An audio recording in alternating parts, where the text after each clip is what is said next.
ভেবেছিলাম প্রথম যেদিন ফুটবে তোমায় দেখব, তোমার পুষ্পবনের গাথা মনের মতো লেখব।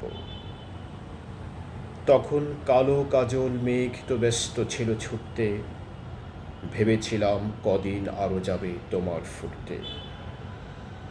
সবে তো এই বর্ষা গেল, শরৎ এলো মাত্র, এরই মধ্যে শুভ্র কাশে ভরল তোমার গাত্র।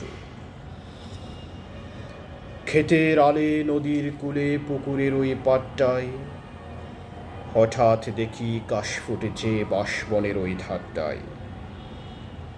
আকাশ থেকে মুখ নামিয়ে মাটির দিকে নুয়ে দেখি ভোরের বাতাসে কাশ দুলছে মাটি ছুঁয়ে। কিন্তু কখন ফুটেছে তা কেউ পারে না বলতে, সবাই শুধু থমকে দাঁড়ায় গাঁয়ের পথে চলতে।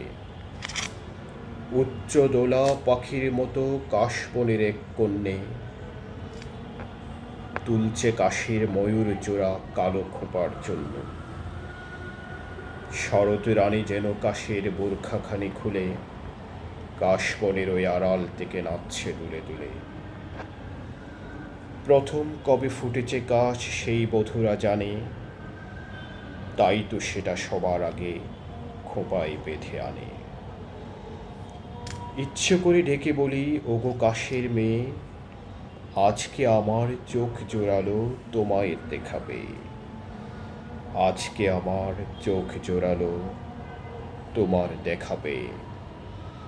তোমার হাতে বন্ধি আমার ভালোবাসার কাশ, তাই তো আমি এই শরতে তোমার কৃতদাস।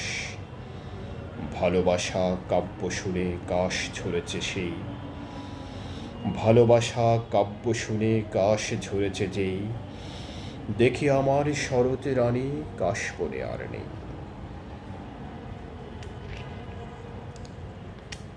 কাশফুলের কাব্য নামে কবি নির্মলেন্দু গুণের লেখা সুন্দর একটি কবিতা একটু পড়ার চেষ্টা করলাম।